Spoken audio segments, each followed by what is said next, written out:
নমস্কার কাকু, এই যে আমাদের ৪২তম বর্ষের সারস্বত উৎসবের নিমন্ত্রণ চিঠি। তুমি আমাদের সারস্বত উৎসবের সংগঠক সদস্য প্রথম থেকেই আছো এবং এই মুহূর্তে সবচেয়ে বরিষ্ঠ সদস্য তুমি। মাথাভাঙার আমাদের সকলের প্রিয় কাকু সোমেশ ভদ্র।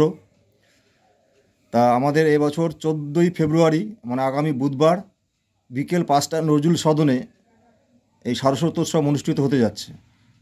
আপনি তো বরাবরই থাকেন, যদিও অসুস্থতার জন্য গত বছর আপনি আসতে পারেননি বা পুরস্কার বিতরণের দিন হয়তো ছিলেন। তা এই বছরও আমরা আশা রাখছি আপনি যদি আমাদের এই অনুষ্ঠানে আসতে পারেন। উদ্বোধনী অনুষ্ঠানে আমার যাওয়া কিছুতেই সম্ভব নয়। আর পুরস্কার বিতরণী সবাই খানিকক্ষণ যদি থাকতে পারি তার চেষ্টা করব। আর মনে এই ধারণায় রাখব যে সকলের প্রচেষ্টায়, মুষ্টিমেয় কয়েকজনের সচেষ্টায় সারস্বত উৎসব হচ্ছে। 50তম উৎসব হয়তো হবে। আমি চাই এতদিন হয়তো বেঁচে থাকবো না, তবে যেখানেই থাকে না কেন সারস্বত উৎসব আমার প্রাণ, আমার জীবন। এই বলেই সবাইকে অভিনন্দন জানিয়ে শেষ করছি।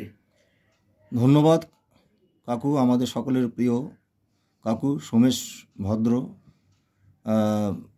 আপনার সুস্থতা কামনা করি এবং আমরা ভগবানের কাছে প্রার্থনা করি আপনি আরও দীর্ঘায়ু হন, যাতে এই 50তম বর্ষ যেটা আমাদের আসবে সুবর্ণ জয়ন্তী বর্ষ, এই বছর 42তম, আর 8টি বছর পরেই সুবর্ণ জয়ন্তী বর্ষ।